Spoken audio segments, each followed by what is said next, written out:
السلام علیکم ورحمۃ اللہ وبرکاتہ۔ ناظرین، یہ عجیب واقعہ ایک مولوی صاحب کے ساتھ پیش آیا۔ مولوی صاحب بچوں کو قرآن پاک کی تعلیم دیا کرتے تھے۔ صبح صبح سارے بچے مسجد میں اکٹھا ہو کر قرآن پاک کی تعلیم حاصل کیا کرتے تھے۔ یہ ایک ایسا دور تھا، نہ کوئی پڑھانے والوں کو لالچ تھا اور نہ پڑھنے والے کو۔ مولوی صاحب اکثر بچوں کی فیس نہیں لیا کرتے تھے اور مولوی صاحب کے کھانے پینے کا سامان اسی مسجد کے محلے سے آیا کرتا تھا۔ وہاں کے لوگ مولوی صاحب کے لیے کھانے پینے کا سامان بھجوایا کرتے تھے، یہاں تک کہ ان کی تمام ضروریات کو محلے والے ہی پورا کرتے تھے۔ بچے جب صبح صبح پڑھنے کے لیے آتے تھے تو کسی نہ کسی کے گھر ڈیوٹی لگی ہوتی تھی کہ وہ مولوی صاحب کے لیے ناشتہ بھیجے۔ لوگ بہت خوش دلی سے مولوی صاحب کی خدمت کرتے تھے۔ مولوی صاحب کھانے پینے کے بڑے شوقین تھے، لیکن پیسوں کی بہت ہی قلت تھی۔ مولوی صاحب بہت ہی غریب آدمی تھے، مگر کبھی انہوں نے پیسوں پر لالچ نہیں کیا۔ مسجد میں نماز پڑھانے کی بھی تنخواہ نہیں لیتے تھے اور مسجد کا ایک کمرہ ان کی رہائش گاہ تھا جہاں مولوی صاحب رہا کرتے تھے۔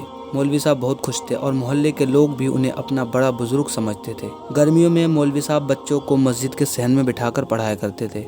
انہی دنوں ایک لڑکا مولوی صاحب کے پاس قرآن پاک کی تعلیم حاصل کرنے آیا۔ بچوں کو نہیں پتہ تھا کہ یہ بچہ کون ہے اور کہاں سے آیا ہے، لیکن وہ بچہ اس محلے کا نہیں تھا۔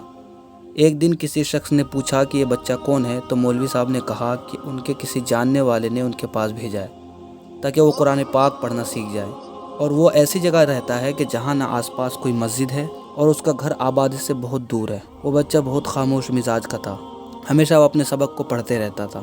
بچوں نے کبھی اس کو یہاں وہاں کی باتیں کرتے نہیں سنا تھا، اور مولوی صاحب اگر کوئی حکم دیتے تو وہ بچہ فوراً ان کا حکم سنتا۔ ایک دن بارش بہت تیز ہو رہی تھی اور اس دن بہت کم بچے پڑھنے کے لیے آئے تھے۔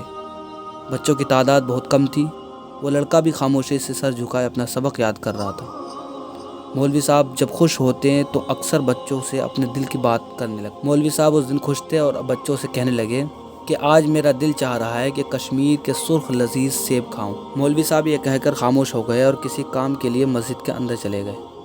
جب وہ باہر نکلے تو ان کے چہرے پر حیرت نمایاں تھی۔ ہاتھ میں ایک سرخ رنگ کا سیب تھا۔ مولوی صاحب کہنے لگے کہ یہ سیب اندر کہاں سے آیا؟ تم بچوں میں سے کسی کا تو نہیں ہے؟ بچوں نے انکار کر دیا۔ پھر مولوی صاحب حیرت سے کہنے لگے کہ یہ سیب تو کشمیر کا سیب معلوم ہوتا ہے، ایسا لگتا ہے جیسے اللہ تعالیٰ نے میری خواہش پر اسے بھیج دیا ہے۔ پھر مولوی صاحب سیب کھانے لگے اور انہیں پتہ نہیں تھا کہ یہ سیب کہاں سے آیا۔ اسی طرح ایک دن صبح کے وقت پڑھتے ہوئے مکھیاں بہت بھنبھنا رہی تھی، جس کی وجہ سے مولوی صاحب کو پریشانی ہو رہی تھی۔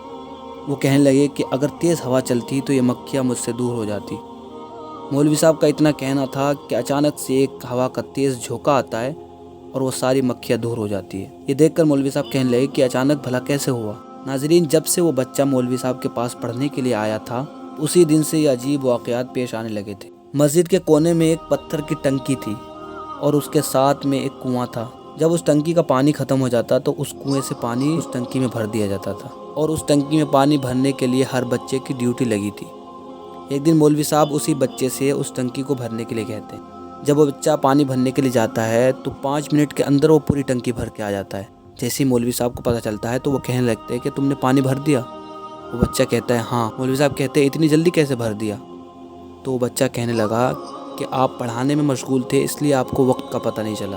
پھر اس کے بعد وہ مولوی صاحب گئے تو دیکھا کہ یقیناً وہ ٹنکی بھر چکی تھی۔ پھر اگلے دن آزمانے کے لیے اسی بچے کو ٹنکی بھرنے کے لیے مولوی صاحب نے بھیجا، تو اس بچے نے 5 منٹ میں پھر پوری ٹنکی بھر دی۔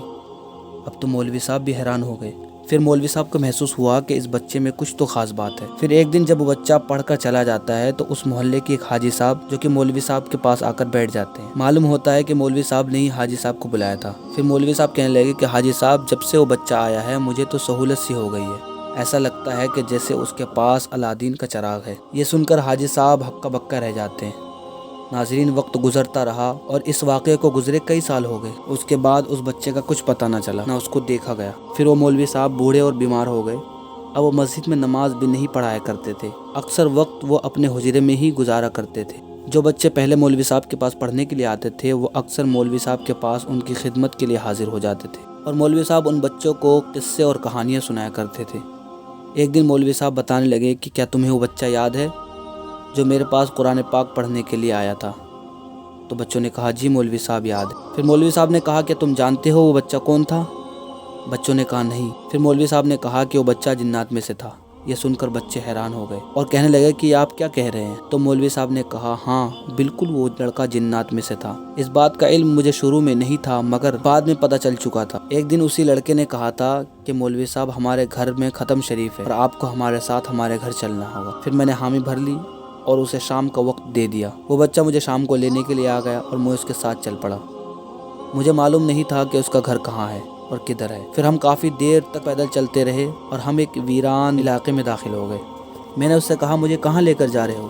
تو اس نے کہا مولوی صاحب آپ پریشان نہ ہو، میں آپ کو واپس وہیں چھوڑ کے آ جاؤں گا۔ پھر ہم ایک ویران جنگل میں داخل ہو گئے۔ اب میں اور پریشان ہونے لگا۔ پھر وہ مجھے ایک چھوٹی سی غار کے سامنے لے گیا اور کہنے لگا کہ یہی میرا گھر ہے۔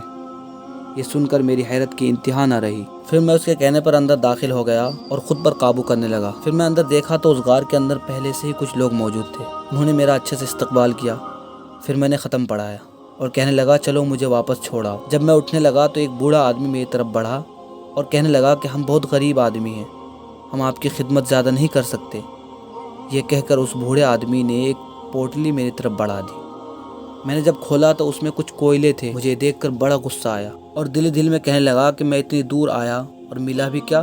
کوئلے۔ پھر میں نے ان سے کہا کہ مجھے کچھ نہیں چاہیے، بس مجھے چھوڑاؤ۔ پھر انہوں نے کہا کہ یہ کوئلے رکھ لو اور ہم کچھ کھانے کے لیے بھی دے دیں گے۔ یہ بات سن کر میں نے کہا ہاں مجھے کچھ کھانے کے لیے سامان باندھ دو۔ پھر انہوں نے ایک بڑے تھیلے میں کھانے کا سامان باندھ دیا اور ایک ہاتھ میں کوئلے کی تھیلی پکڑا دی۔ پھر میں نے کھانے کا سامان اس بچے کے ہاتھ میں دیا اور ہم دونوں وہاں سے چل پڑے۔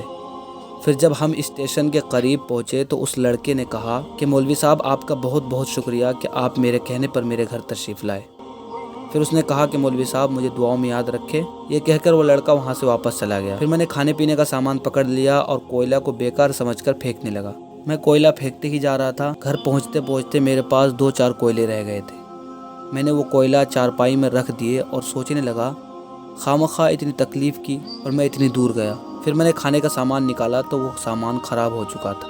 پھر دوبارہ جب میں نے کوئلے کی تھیلی کو دیکھا تو دیکھ کر میں حیران رہ گیا۔ میں نے دیکھا کہ جو کوئلہ بچے ہوئے تھے وہ سونے کی شکل میں بدل گئے۔ میں دیکھ کر تعجب میں پڑ گیا اور پھر مجھے یقین ہو گیا کہ وہ جنات تھے اور وہ بچہ جو پڑھنے کے لیے آتا تھا وہ جنات میں سے ہی تھا۔ اب من ہی من میں سوچنے لگا کہ کیوں میں نے وہ سارے کوئلے پھینک دیے، کاش وہ سارے کوئلے میرے پاس ہوتے۔ تو پھر میں واپس گیا۔ میں نے راستے میں دیکھا تو ایک بھی کوئلہ میرے ہاتھ نہ آیا۔ پھر جب صبح ہوئی تو میں نے ایک شخص کو اپنے ساتھ لیا اور اسٹیشن کے قریب اس راستے پر جا کر دیکھنے لگا۔ میں نے دور دور تک دیکھا تو ایک بھی کوئلہ دوبارہ نہ ملا۔ پھر میں اس شخص کو لے کر اس جگہ گیا جہاں اس بچے کے ساتھ گیا تھا۔